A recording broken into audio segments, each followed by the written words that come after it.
नमस्कार दोस्तों, स्वागत है आप सभी का आपके अपने YouTube चैनल श्याम जी के जीएस पॉइंट यूट्यूब चैनल पर। साथियों, आज के इस वीडियो में दिल्ली पुलिस भर्ती परीक्षा 2023 में पूछे जाने वाली जीके जीएस के अति महत्वपूर्ण प्रश्नों का प्रैक्टिस सेट लेकर के आया हूँ।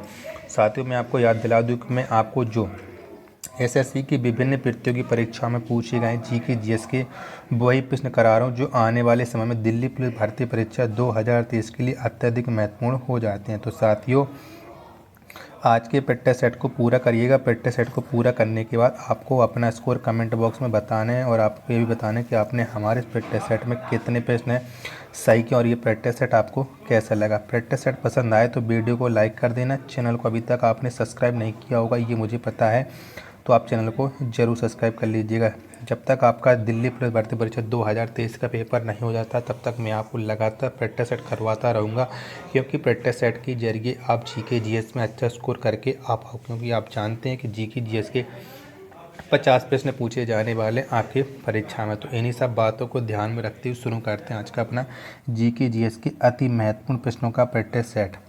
तो पहला प्रश्न है आपके सामने कि man of blood and iron किसे कहा जाता है। तो किसको कहा जाता है? तो ये कहा जाता है बिस्मार्क को। किसे? बिस्मार्क को। तो एक का जो राइट आंसर होगा वो हो जाएगा ऑप्शन नंबर बी। प्रश्न नंबर दूसरा है आपके सामने कि हृदय से बाहर जाने वाली नलिकाओं को क्या कहा जाता है। तो क्या कहा जाता है? तो हृदय से बाहर जाने वाली नलिकाओं को कहा जाता है धमनी। क्या? धमनी। तो दो का राइट आंसर हो जाएगा ऑप्शन नंबर ए। प्रश्न नंबर तीसरा है आपके सामने कि हमारे संविधान का कौन सा अनुच्छेद धर्म की स्वतंत्रता प्रदान करता है। तो कौन सा अनुच्छेद करता है? तो अनुच्छेद 25 से 28 के बीच में हमें धर्म की स्वतंत्रता प्रदान की गई है। तो 3 का जो राइट आंसर होगा वो हो जाएगा ऑप्शन नंबर ए। प्रश्न नंबर 4 है आपके सामने कि प्लासी की युद्ध के समय बंगाल का नवाब कौन था। तो कौन था बंगाल का नवाब जब प्लासी का युद्ध हुआ था? तो उस समय बंगाल का नवाब था सिराजुद्दौला। तो 4 का जो राइट आंसर होगा वो हो जाएगा ऑप्शन नंबर ए। प्रश्न नंबर 5 है आपके सामने कि होकाइडो द्वीप कहाँ स्थित है। तो कहाँ पर है होकाइडो द्वीप, ये आपको बताना है। तो जो होकाइडो द्वीप है ये स्थित है जापान में। कहाँ पर है? जापान में। तो 5 का जो राइट आंसर हो जाएगा वो हो जाएगा ऑप्शन नंबर सी। प्रश्न नंबर 6 है आपके सामने कार्य करने की दर कहलाता है। तो क्या कहलाती है कार्य करने की दर? तो ये शक्ति कहलाती है कार्य करने की दर। तो 6 का जो राइट आंसर हो जाएगा वो हो जाएगा ऑप्शन नंबर सी। प्रश्न नंबर 7 है आपके सामने कि मेपल का पत्ता कहाँ का राष्ट्रीय प्रतीक है। तो कहाँ का राष्ट्रीय प्रतीक है? तो जो मेपल का पत्ता है ये राष्ट्रीय प्रतीक है कनाडा का। कहाँ का है? कनाडा का है।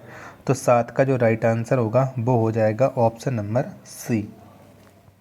प्रश्न 8 है आपके सामने कि विश्व शाकाहारी दिवस किस तिथि को मनाया जाता है। तो कब मनाया जाता है विश्व शाकाहारी दिवस? तो ये मनाया जाता है प्रतिवर्ष 8 अक्टूबर को। कब?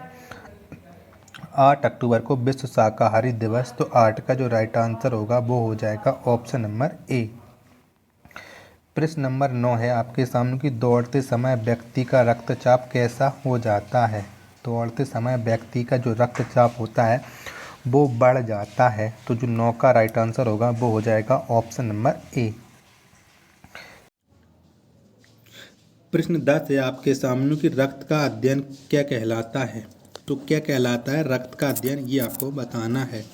तो रक्त का अध्ययन कहलाता है हेमोटोलॉजी। तो 10 का जो राइट आंसर हो जाएगा वो हो जाएगा ऑप्शन नंबर बी।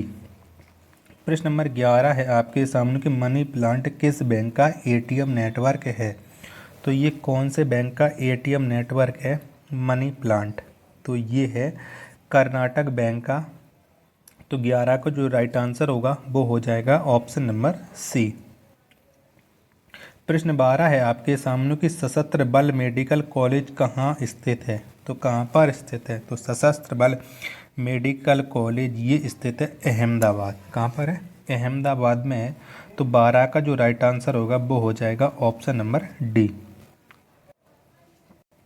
प्रश्न 13 है आपके सामने कि चिली की राजधानी कहाँ है। तो कहाँ पर है चिली की राजधानी, ये आपको बताना। तो सैंटियागो, कौन, सैंटियागो ये चिली की राजधानी है।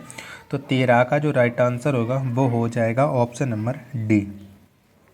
प्रश्न 14 है आपके सामने कि शब्द चक्कर किस खेल में प्रयोग किया जाता है। तो कौन से खेल में प्रयोग किया जाता है चक्कर शब्द। तो ये प्रयोग किया जाता है पोलो में। किसमें, पोलो में। तो 14 का राइट आंसर हो जाएगा ऑप्शन नंबर डी। प्रश्न नंबर 15 है आपके सामने कि राज्य लोक सेवा आयोग के सदस्य की नियुक्ति कौन करता है। तो कौन करता है। तो राज्य लोक सेवा आयोग के जो सदस्य होते हैं और इनकी नियुक्ति करता है राज्यपाल। कौन, राज्यपाल करता है। 15 का राइट आंसर हो जाएगा ऑप्शन नंबर बी। प्रश्न 16 है आपके सामने कि उर्दू साप्ताहिक अल हिलाल किसके द्वारा शुरू किया गया था। तो ये जो उर्दू का साप्ताहिक पत्र था, अखबार सॉरी, अल हिलाल, ये किसके द्वारा शुरू किया था। तो ये मौलाना अबुल कलाम आज़ाद ने शुरू किया था। तो 16 का जो राइट आंसर होगा वो हो जाएगा ऑप्शन नंबर ए। प्रश्न 17 आपके सामने कि मुद्रण का विकास किस देश में हुआ। तो कौन से देश में हुआ है मुद्रण का विकास। तो चीन का, चीन में हुआ है मुद्रण का विकास। तो 17 का राइट आंसर होगा ऑप्शन नंबर सी। प्रश्न नंबर 18 है आपके सामने कि इको मार्क किससे संबंधित है। तो किससे संबंधित है इको मार्क। तो ये संबंधित है पर्यावरण से। किससे, पर्यावरण से है। तो 18 का जो राइट आंसर होगा वो हो जाएगा ऑप्शन नंबर बी। प्रश्न 19 है आपके सामने कि सिकंदर और पोरस के बीच झेलम की लड़ाई कब हुई थी। तो कब हुई थी। तो सिकंदर और पोरस के बीच झेलम की लड़ाई 326 ईस्वी पूर्व में हुई थी। तो 19 का जो राइट आंसर होगा वो हो जाएगा ऑप्शन नंबर सी। प्रश्न नंबर 20 है आपके सामने कि एपीजे अबुल कलाम की आत्मकथा का शीर्षक क्या है। तो कौन सा है। तो एपीजे अबुल कलाम आज़ाद की जो आत्मकथा है और इसका शीर्षक है विंग्स ऑफ फायर। कौन सा है, विंग्स ऑफ फायर। तो 20 का राइट आंसर हो जाएगा ऑप्शन नंबर ए। प्रश्न 21 है आपके सामने कि दक्षिण का ब्रिटेन किसे कहा जाता है। तो किसको कहा जाता है दक्षिण का ब्रिटेन।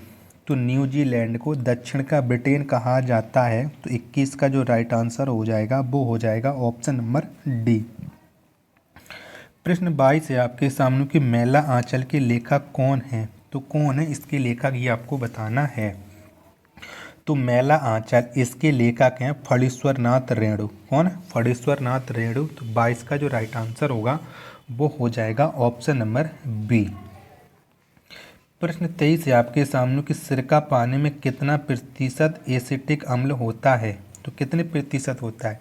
तो सिरका पानी में जो एसिटिक अम्ल होता है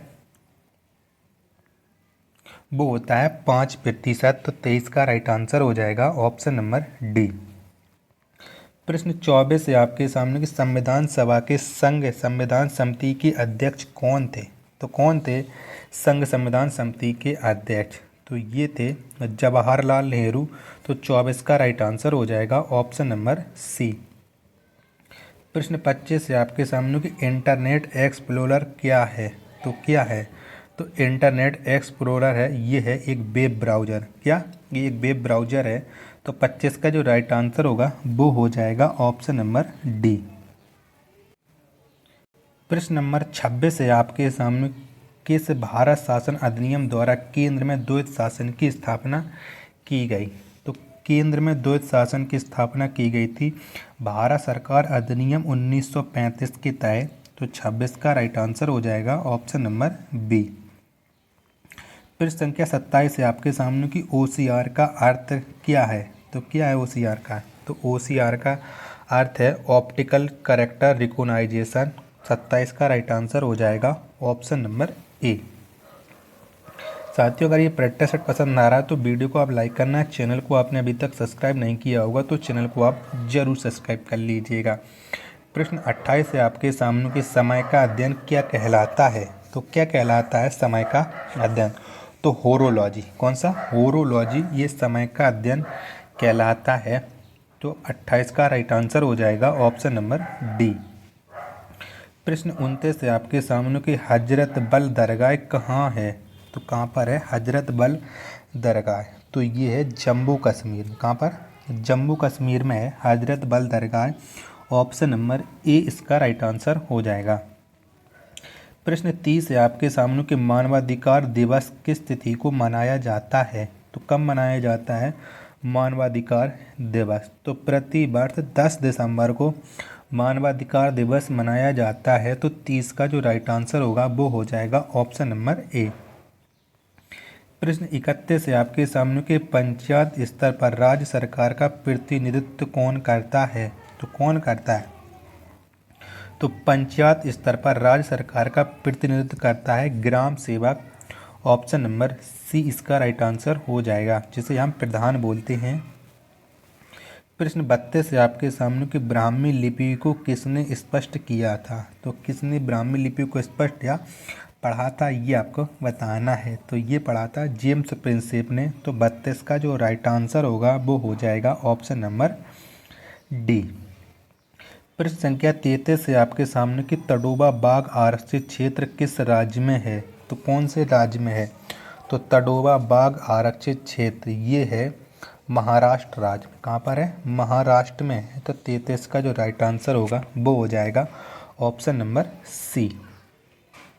प्रश्न संख्या 34 है आपके सामने कि 1526 ईस्वी के पूर्व बाबर ने भारत पर कितनी बार आक्रमण किया था? तो कितनी बार किया था? तो भारत पर 1526 ईस्वी के पूर्व बाबर ने कुल 4 बार आक्रमण किया था। तो 34 का राइट आंसर हो जाएगा ऑप्शन नंबर डी।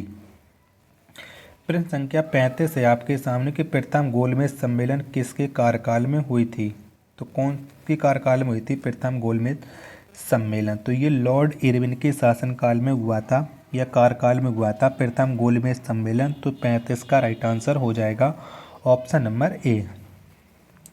प्रश्न संख्या 36 है आपके सामने कि संविधान का कौन सा अनुच्छेद धन विधेयक से संबंधित है?